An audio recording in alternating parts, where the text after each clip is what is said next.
Assalamualaikum warahmatullahi wabarakatuh. Perkenalkan, nama saya Febrian yang bertugas sebagai moderator dalam presentasi kali ini yang berjudul Laporan Manajemen Risiko Keuangan PT Slamet Lestari Sukabumi.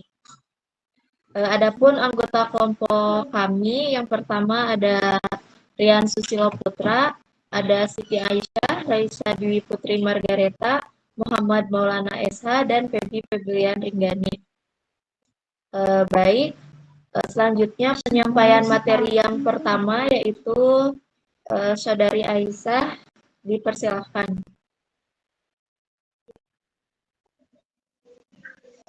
Yang pertama adalah latar belakang. Dalam era globalisasi dan persaingan bisnis yang semakin ketat, perusahaan dituntut untuk mampu mengantisipasi berbagai risiko yang dapat mempengaruhi operasional dan kinerja keuangannya. PT Slamet Lestari Mandiri Sukabumi sebagai salah satu dealer Honda yang menjual berbagai jenis motor Honda juga tidak terlepas dari berbagai risiko keuangan seperti fluktuasi nilai tukar, perubahan suku bunga, serta ketidakpastian pasar. Risiko-risiko tersebut jika tidak dikelola dengan baik akan memberikan dampak negatif terhadap kinerja perusahaan. Oleh karena itu, laporan manajemen risiko keuangan PT Slamet Lestari Mandiri Sukabumi disusun sebagai bentuk komitmen perusahaan dalam mengelola risiko secara proaktif dan terstruktur. Next. Selanjutnya ada tujuan.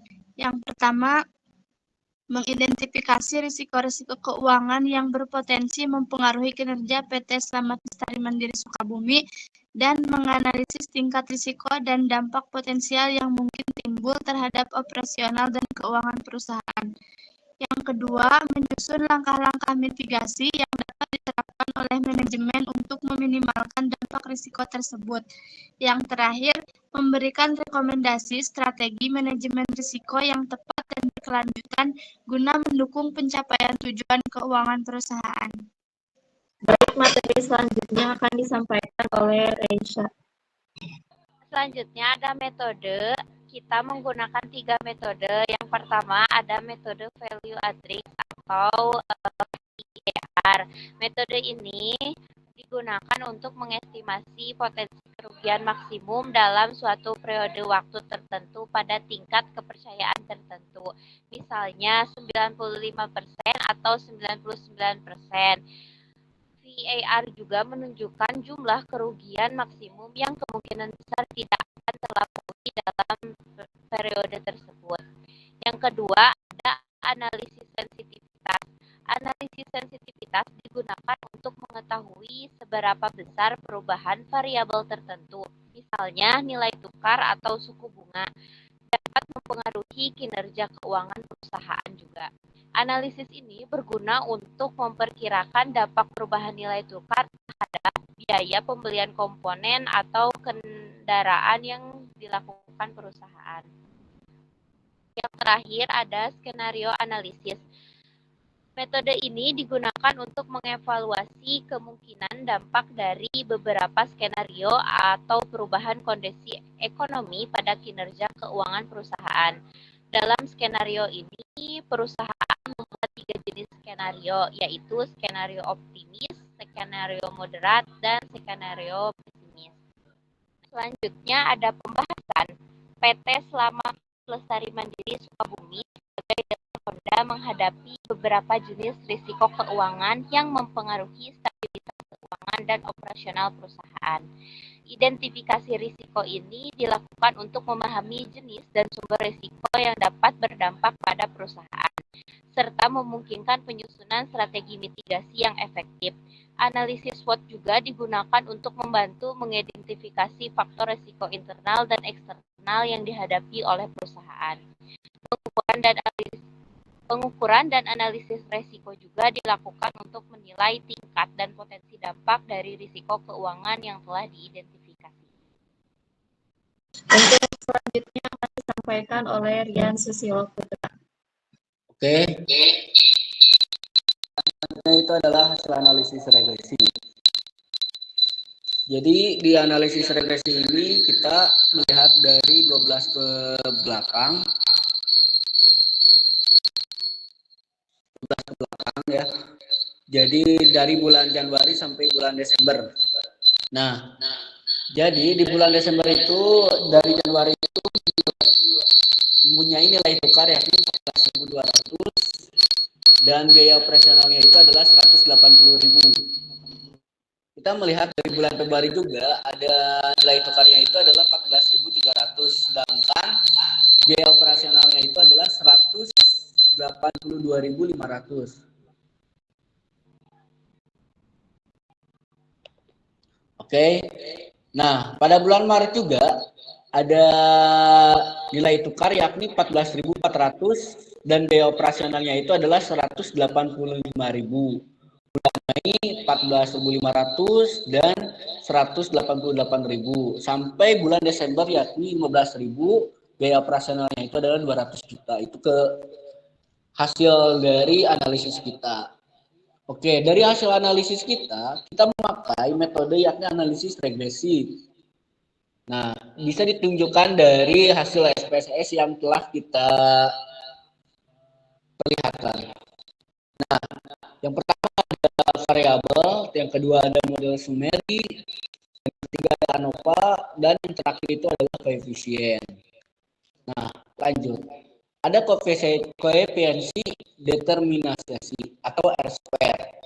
Nih, kita melihat dari koefisiensi determinasi R-square itu menunjukkan seberapa besar variasi dalam variabel dependen biaya atau biaya operasional dapat dijelaskan oleh variabel independen nilai tukar. Kita melihat dari analisisnya. Nah, dari hasil analisis ini kita tahu bahwa dari variabelnya itu adalah 531. Nah, menentukan bahwa 531 itu kurang dari lebih dari 0,05, maka tidak terdapat pengaruh terhadap PT Selamat Lestari Mandiri. Oke, yang kedua itu kita menguji dengan ANOVA atau FS. Nah, nilai F dan signifikasi, uji ANOVA akan memberikan nilai F dan nilai signifikansi atau fair value. Jika nilai signifikansi kurang dari 0,05 dengan tingkat kepercayaan 95%, maka hubungan antara variabel independen dan dependen signifikan secara statistik. Kita melihat dari ANOVA, ditunjukkan dari hasil yang kiri ya. Nah, kita melihat dari hasil ANOVA itu F-nya itu yakni 1663. Nah, sedangkan dari pengertiannya sendiri, jika kurang dari 0,05 dengan tingkat kepercayaan 95%, maka tidak terdapat pengaruh terhadap PT Selamat Lestari Mandiri. Maka kita bisa menyimpulkan bahwa dari ujian ANOVA ini tidak terdapat pengaruh terhadap PT Selamat Lestari Mandiri. Yang ketiga ada koefisien regresi. Koefisien regresi ini yang pertama ada intercept, konstanta, yang kedua ada koefisiensi untuk nilai tukar dan interpretasi. Nah, adapun intercept dari konstanta ini, nilai ini menunjukkan biaya operasional jika tidak ada pengaruh dari nilai tukar dalam koefisien ini, menunjukkan pengeluaran dasar atau biaya tetap yang tidak terpengaruh oleh perubahan nilai tukar. Kita melihat dari hasil analisis yang koefisiensi bahwa tidak ada nilai tukarnya itu kurang dari pengeluaran dasar, maka itu tidak ada pengaruh terhadap PT Lestari Mandiri. Yang kedua ada koefisiensi untuk nilai tukar. Nah, koefisiensi untuk nilai tukar ini menunjukkan seberapa besar perubahan pada biaya operasional ketika nilai tukar berubah satu-satuan. Misalnya, jika koefisiensi 1.500, maka setiap kenaikan nilai tukar 1 unit akan meningkatkan biaya operasional sebesar 1.500.000. Nah, itu menandakan bahwa ada kenaikan dari harga 1 juta menjadi 1.500.000 yang asalnya. Adapun yang selanjutnya itu adalah interpretasi.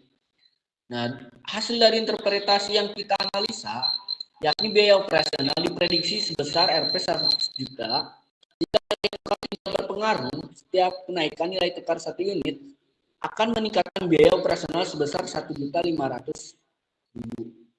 Nah, kita melihat dari hasil interpretasi itu.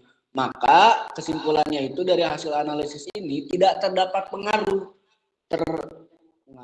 kepada PT Selamat Lestari Mandiri.